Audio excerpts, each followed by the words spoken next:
नमस्कार मित्रों, मेरा नाम अनिरुद्ध वैश्य है और आप देख रहे हैं the optimistic journalist YouTube channel.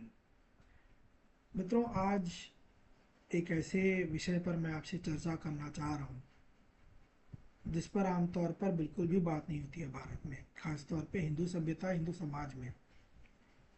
देखिए, बात यह है कि हिंदू समाज में अब एक बहुत छोटी तादाद में लोग ऐसे हैं जो आध्यात्म की तरफ जाना शुरू कर रहे हैं।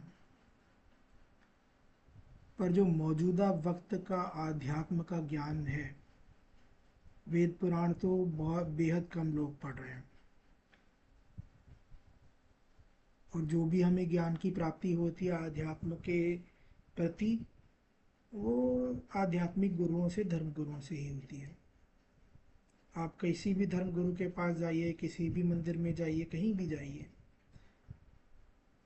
गिनी चुनी वही चीज़ें सभी सिखाते हैं जिनका मोल अब थोड़ा कम है। उसमें एक परिवर्तन की ज़रूरत है, एक एडिशन की ज़रूरत है। जब भी हिंदू समाज के लोग आध्यात्म को पढ़ते हैं तो उनको सिखाया जाता है कि आध्यात्म का लक्ष्य वैराग्य की प्राप्ति है। आध्यात्म में जो व्यक्ति जाता है वे शांति के लिए जाता है, वैराग्य के लिए जाता है, सांसारिक बंधनों से मुक्त होने के लिए जाता है। जो एक मटीरियलिज्म है दुनिया में, उसके प्रति जो मोह है, उस मोह से स्वतंत्र होने जाता है, उस मोह से वे अपने आप को फ्री करने के लिए जाता है। ये बातें बहुत हद तक सही है, पर जो मैंने कहा कि एक चीज़ की कमी है, जो ज्ञान हमें नहीं मिल रहा। पर जो प्री हिस्टोरिक टाइम्स कहें, या जो जब से भारत में सभ्यता का उदय हुआ है तब से जो ज्ञान मिल रहा है, एक चीज़ है जो आज के वक्त के आध्यात्म में बिल्कुल नहीं सिखाई जा रही, और वो है शस्त्र विद्या। शस्त्र विद्या बिल्कुल नहीं सिखाई जाती। कोई भी धर्म गुरु, क्योंकि धर्म गुरु ही अब एक स्रोत रह गए हैं जिनसे हम आध्यात्म की शिक्षा प्राप्त कर रहे हैं। कोई भी धर्म गुरु ये नहीं सिखा रहे हमें कि हमें अगर सभ्यता को जीवित रखना है, सभ्यता के मूल्यों को अगली पीढ़ी तक पहुंचाना है, उनकी पीढ़ी के अगली पीढ़ी तक पहुंचाना है, पीढ़ी दर पीढ़ी ये ज्ञान, ये सभ्यता का जो हमारा एक हेरिटेज है, वो हर पीढ़ी तक पहुंचे करना है। इसके लिए शस्त्र विद्या भी आवश्यक है मित्र, क्योंकि जब भारत में सभ्यता का उदय हुआ था, विश्व में सभ्यता का उदय जब भारत के जरिए हुआ था, तो तब कोई दूसरी सभ्यता नहीं थी। दूसरी सभ्यता नहीं थी, परस्पर विरोध नहीं था। परस्पर विरोध नहीं था तो माफ़ी चाहूँगा, वायलेंस का मैं तो कहना चाह रहा हूँ कि हिंसा नहीं थी। सभ्यताओं के बीच में हिंसा नहीं होती थी, क्योंकि एक ही सभ्यता थी। पर कई सभ्यताएं हैं और हिंसा होती है सभ्यताओं में। और जो एक स्पर्धा है, प्रतिस्पर्धा है सभ्यताओं में, इतनी है कि एक दूसरे की हेरिटेज को ख़त्म करने की कोशिशें चली आ रही हैं, कई सालों से हो रही हैं, आज की बात नहीं है ये। तो मित्रों, यदि हम अपने धरोहर को, अपनी सांस्कृतिक धरोहर को, जिसको बचाए रखने के लिए अनंत काल से हमारे पूर्वज प्रयासरत हैं, अगर हम उस धरोहर को बचाए रखना चाहते हैं और आने वाली पीढ़ियों तक पहुंचाना चाहते हैं, तो हमें थोड़ा बहुत आत्मरक्षा सीखनी पड़ेगी और शस्त्र विद्या भी सीखना पड़ेगी। एक चीज़ मैं और कहना चाहता हूँ मित्रों, कि जो हम सभी हिंदुओं के आराध्य हैं, मर्यादा पुरुषोत्तम भगवान राम, जब उन्हें लंका का मार्ग प्राप्त करना था, लंका के मार्ग का ज्ञान प्राप्त करना था कि किस तरह कौन सा मार्ग जाता है, कैसे लंका तक पहुंचा जा सकता है, उन्होंने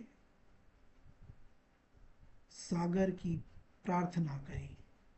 जो आज के वक्त की इंडियन ओशन है, भारतीय महासागर है, जो जल है उसका, जो उसकी लंबे वर्ष लंबे अरसे तक लगभग 7 दिनों तक उन्होंने आराधना करी, उसकी प्रार्थना करी उसे कि प्रभु मुझे मार्ग दिखाएं। हम जो हिंदू हैं, हम केवल इतना ही भाग याद रखते हैं कि हमें प्रार्थना करना है, आराधना करना है। पर जब प्रार्थनाओं और आराधनाओं की स्वीकृति नहीं हुई, तो प्रभु श्री राम ने भी अपना शस्त्र का प्रयोग किया। अब उसको शस्त्र आप मानते हैं नहीं मानते हैं, हो सकता है इस पर विवाद हो। और रामायण काल के वक्त की ही एक फ्रेज है, एक पंक्ति है जिसका प्रयोग अब भारतीय समाज में अच्छा है कि होने लगा, चेतना जागने लगी है भारतीय समाज में। और वो है कि भय बिनु हो ही न प्रीति। तो यदि हम परस्पर सभ्यताओं में प्रेम चाहते हैं, सद्भाव चाहते हैं, तो कहीं ना कहीं हमें स्वयं की रक्षा, आत्मरक्षा में निपुण होना पड़ेगा। जो समाज आत्मरक्षा में निपुण नहीं होता, जो सभ्यता आत्मरक्षा में निपुण नहीं होती, विरोधी सभ्यताओं से इतिहास के गर्भ में दफना देती हैं। और हम सनातनी हैं, हम पर ये जिम्मेदारी है कि हमें अपने पूर्वजों के त्याग से जो धरोहर मिली है उसे व्यर्थ जाने नहीं देना है। अनंत काल तक उसको प्रिजर्व करके रखना है। माफ़ी चाहूँगा कुछ अंग्रेजी शब्दों का प्रयोग कर रहा हूँ, मैं खुद भी वेद पुराण पढ़ना मैंने शुरू किया है और बेहतर हिंदी का मैं प्रयोग करूँगा थोड़ी आने वाले वीडियोस में। पर मित्रों, मैं आपसे यही कहना चाह रहा हूँ कि आध्यात्म का जो लक्ष्य है केवल वैराग्य की प्राप्ति नहीं है या सांसारिक बंधनों से मुक्ति नहीं है। अपने धरोहर का संरक्षण भी है, और धरोहर का संरक्षण आत्मरक्षा के बिना संभव ही नहीं है। एक आखिरी चीज मैं कहना चाहता हूँ, भारत में एक नई सभ्यता आई है, जिम जाने वाली सभ्यता, जिसका मैं बेहद प्रशंसक हूँ। इतनी जो भी लोग जिम जाते हैं वे अच्छा काम करते हैं यदि वे अपने शारीरिक बल के लिए परिश्रम करते हैं,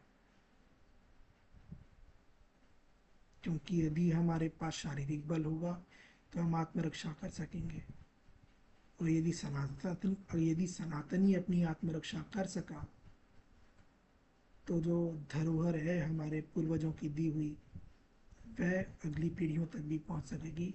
उस पर कोई हमला नहीं कर सकेगा, उस धरोहर को कोई हमारे साथ दफना नहीं सकेगा इतिहास के गर्भ में। आत्मरक्षा का ज्ञान यदि शस्त्र के ज्ञान से होता है तो इस ज्ञान में कोई बुराई नहीं है। मित्रों, मैं वीडियो का अंत करता हूँ। आशा करता हूँ कि जो भी लोग ये वीडियो देखेंगे उनकी चेतना में वृद्धि होगी और वे भी आत्मरक्षा का महत्व समझेंगे। धर्म गुरुओं तक यदि वीडियो पहुंचता है तो उनसे भी मेरी विनम्र प्रार्थना है कि आप इस पर चिंतन करें और हो सके तो इसको प्रयोग में लाएं। माफ़ी चाहूँगा। इसी के साथ वीडियो का अंत करता हूँ मित्रों, बहुत बहुत धन्यवाद।